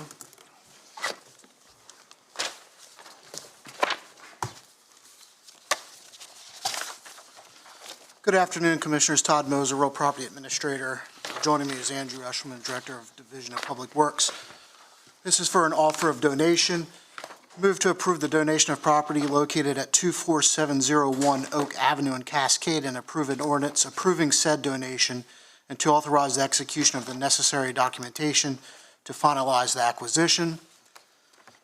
Mr. Keenan has offered, or Ms. Keenan has offered to donate a vacant parcel consisting of 0.255 acres that adjoins Penmar Park to be used as parkland. The property in Penmar Park were very important to Ms. Keenan's late husband, James Keenan Jr. Mr. Keenan spent his childhood happily exploring the mountainside in the 1930s and 40s. Mr. Keenan's first job was walking horses for the children's pony rides in the park, and for many years he helped organize the annual reunion of the Penmar Park workers. Motion to approve. Is there a second? Second. First and second, any discussion? Hearing none, all in favor say aye. Aye. Aye. Thank you. Thank you. Thank you very much. I was gonna say, we got it. Good job, good job, fellas. Yeah. Who's going to turn down a donation? I said there was something free out there. Free. That's right, and you were right. Right. Number one, use the word in advertising, free. Next up, contract for Bikes for the World. Mr. Mason, please introduce yourself in the matter. Thank you very much. Good afternoon. Here today to ask for approval for a contract with local representative for Bikes for the World, which is MS Johnson, and in association with Audubon United Methodist Church in Hagerstown. Basically, what we want to do is all the bikes that get thrown on the scrap metal pile at the landfill, we want to donate them to Bikes for the World so they can be refurbished and sent to wherever they need, the third world countries or wherever, so they can actually be used instead of just scrapped. Motion to approve. Is there a second? Second. Just a question if I could ask. Yes. Who will be retrieving these bicycles, and is there any danger in having our employees or a volunteer going through the metal scrap pile? I've been there before. It's, Yeah, we have a section kind of cordoned off, so all the bikes will just be put in that area. Okay. MS Johnson will handle picking them up, transporting them off-site and everything, and in the contract, there's a hold harmless Yeah, agreement. this is not the first time this program occurred, is it? It was requested before. We've been talking about it for a few years. For years. So Yes, this is yes. the first time it's This being is the first time we've actually got Okay. an agreement and we're ready to go. But I think our employees won't be going into the scrap pile looking for bikes. We're No, just set off an area. If they're close, if they're sitting by, then they can pull them off, put them in the area, but But we're I not just gonna, know the old adage, no good deed goes unpunished. I wouldn't want Yeah. someone to Right. get hurt. yeah, I we're was just trying to do we're this, gonna and then stress, the citizens be liable for if they that. just set the bikes by the scrap metal pile, then we can move them over, but we're not gonna go out of our way to. Very good. And we'll get some signs made up to kind of direct people where to. All right, now first and a second. Any other discussion? All in favor, say aye. Aye. Thank you. Thank you. Next up, bid rejection. Oak Ridge Pump Station. Please come forward and introduce yourselves in the matter.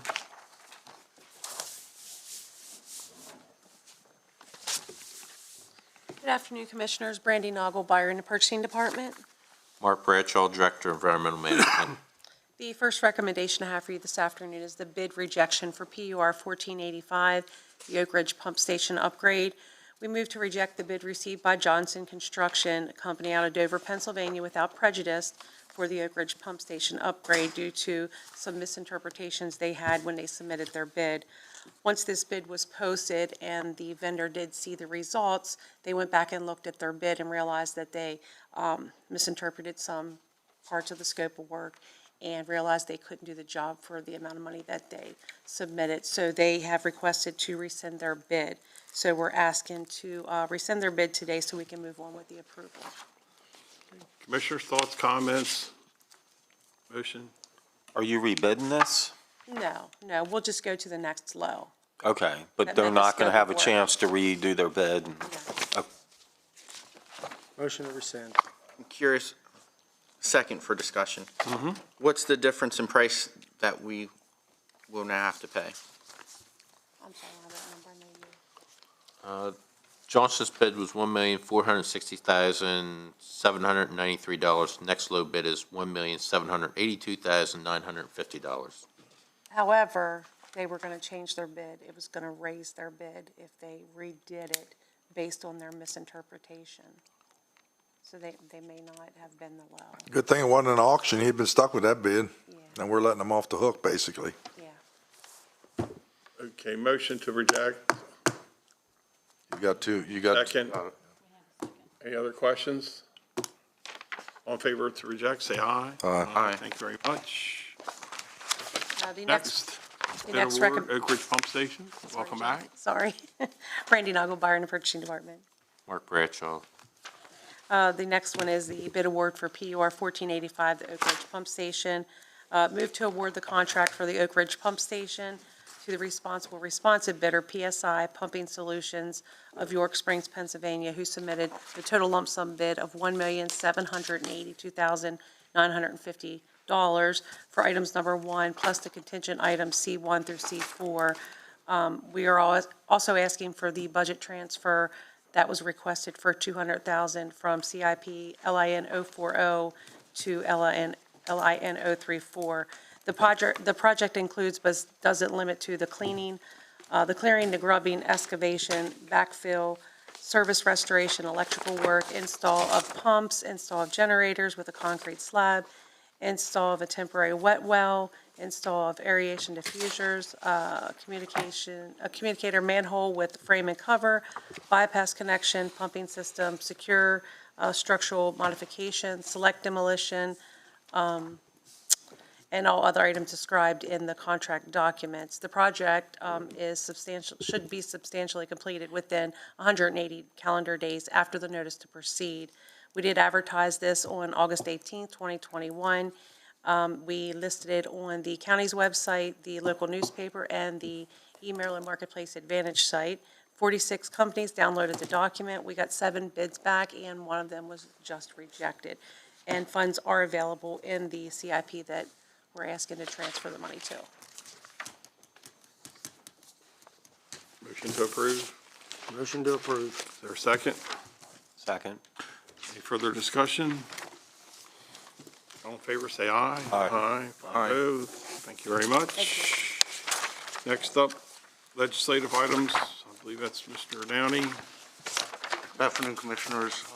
As you know, next week the delegation is holding its meetings with various members of the public, various groups in the community regarding the upcoming 2022 session of the General Assembly. We will be meeting with them as we customarily do, and wanted to take this opportunity to discuss with you what we have identified thus far as items for inclusion in the legislative package that the county is asking for. The first item is removal of statutory language that requires mobile homes to be assessed as real property.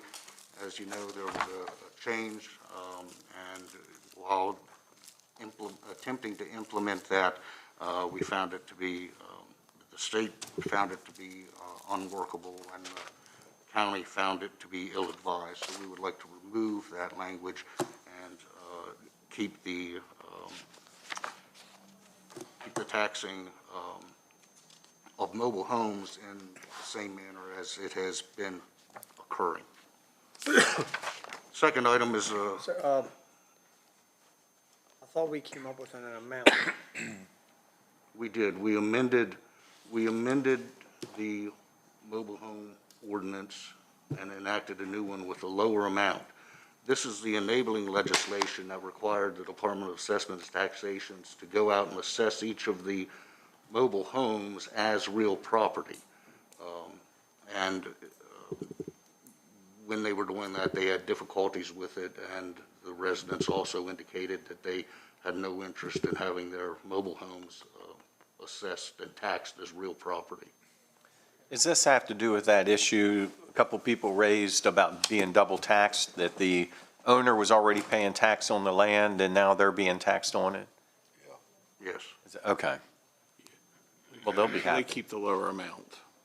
Yeah, we're going to keep this just keeps what's happening now will continue happening. The amount that's set by the. This just cleans things up behind the scenes, essentially.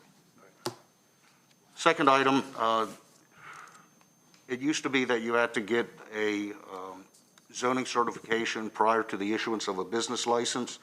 What this means is if you needed a business license, you had to go down to 80 West and ask for a zoning certification, which is a letter or acknowledgement from the zoning authority, the county government, that the proposed business is allowed at the proposed location under the county's zoning scheme. That used to be a requirement. Several years ago, it was removed, and there have been certain instances where we have found out that people have gotten business licenses, entered into leases, and are operating businesses in locations where the zoning really doesn't allow for it. And obviously, that creates a problem after the fact that we would like to prevent before those businesses get established and then find out that they are in violation of the zoning ordinance. Is this worded exactly as it was presented last year? The request would be, yes. Exactly? Okay. Excuse me. I thought there was some opposition at the delegation level on the way that was worded. I don't recall whether it was at the delegation level or at the committee. I believe we had a conversation that had to do, just taking as an example, like a construction worker who may park their vehicle or their van or their truck and have some of their material at their home or home-based businesses like that could potentially be in violation. And that would be their address for their licensing, their Yeah, I think their home office. When contractors have home office, I mean, there's an exception that allows for home-based occupations in that situation. And is that in the bill? Yeah, the only thing this requires is before you actually get the business license from the clerk of the circuit court, before they can issue that license, they just have to show you the zoning certification, show the clerk the zoning certification letter that says the proposed business is allowed at the proposed location. And how many times a year is that an issue? How many times have we found that it's a problem? We'd have to ask 80 West. I know that they have had several instances where they found out after the fact that a business is operating in a location where it should not have been. You know, it's probably not a bad idea. The only reason I say that is I hate having to do stuff, but especially with bureaucracy, but people, A, should know what they can open up, and B, we sort of protect them once they get open, then we harass the hell out of them if they're not zoned for that. So, sort of a good thing, and sort of, you know, I mean, first of all, I can't imagine anybody owns a business without knowing they're allowed to have it there. Yeah, I mean, obviously, we want to prevent the problem rather than having to figure out how to solve it after there's already a violation. And then again, it's going to come down to how the bill's actually written. A lot. Yeah, we'll get to review that, right? Won't legal get to review that? Yeah, and like I said, until several years ago, this was what was occurring. To get a business license, you had to show your zoning certification to the clerk's office. So this is just a request that it goes back to the way it was before. What happened, why'd we do away with that? Do you remember? Anybody remember? I remember it was a commissioner request that it be stricken, but I do not remember why. A part of it was, as Wayne said, we don't want someone that runs their business out of their home. Right. For me to go in and tell them they can't do that business out of their home. I agree. Unless, I mean, if there's a bunch of employees hired there, that's one thing, but you're a real estate business. Yeah, you're right. If you run it out of your home, and your home, and the zoning says you can't run a business out of your home, they could shut your real estate company down. Or not your company, but you as an individual, because you're running your private business out of your home. So why are we bringing this back in? Just to avoid, we had some problems, I think, in Williamsport, didn't we? And I remember last year, when the question was brought up, I think it was last year or the year before, at some point in time, there's really not that many issues with complaints or people running a business out of their home. So we do strike it off there? Well, we could let it get to the delegation level. And then look at the bill, review the bill. Yeah. If they want to move forward with it or not. And to what extent. And we'll get their thoughts next Tuesday. And then we can still keep it or pull it. Okay. Final item is a request for funding for burn buildings, both the city of Hagerstown and the Public Safety Training Center. As you know, both are in need. One's in need of construction, the other one's in need of reconstruction. So this would be a request that funding be sought for both the city and the counties for the facility. So that's the only three things we have? I have one more as a suggestion that came up yesterday. I was like getting my emissions test. Oh, that's a good one to bring up too. And I'll tell you, I had a couple of people, That was on my mind, to be honest with you. they talked to me about it. Why is that fee being charged for us up here? With every income tax being waived on unemployment, why can't Western Maryland have our emissions? $14, that's still $14. Is there any possibility we could get a local bill waiving our emissions test up here? Because I would say a lot of our air quality is influenced by 81 and 70, not our residents. That's correct. And doesn't seem fair that we're being charged an emission fee. Well, Even get if it that be done free. before December. Pardon me? Yeah. Just something. You got a notice. To throw out to them, but. And to add to that request, which I agree with, I took my truck out and had it through emissions. Of course, I had to go put $400 or $500, whatever that amount was, into it. It failed.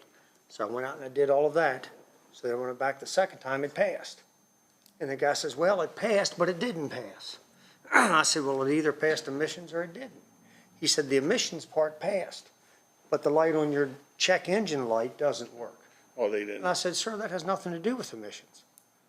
So now I have to take my truck back and show that that light works, which is just, to me, just ridiculous. Yes, so this is something we could bring They're up gonna to get me for delegation another if they could $14.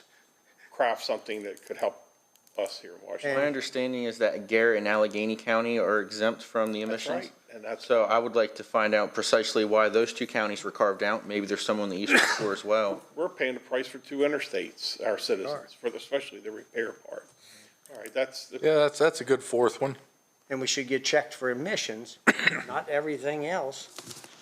But I have to take a day off of work to go back, I think run that truck through emissions. Delegate Weibel's first year as a delegate, I asked him about this, and he checked into it. Washington County was paying more in emission fees than we were receiving back in highway user revenue to pave our roads. Just for a little fun fact, I haven't had that updated. That's all I have for any. Make sure you address emissions, not all of the other things that go along with it. Okay, Commissioners, anything else from Mr. Downey? If not, motion to go into closed session. Motion to go in closed session. Motion to go into closed session. Everybody in favor, say aye. Aye. Aye. You passed, but you failed.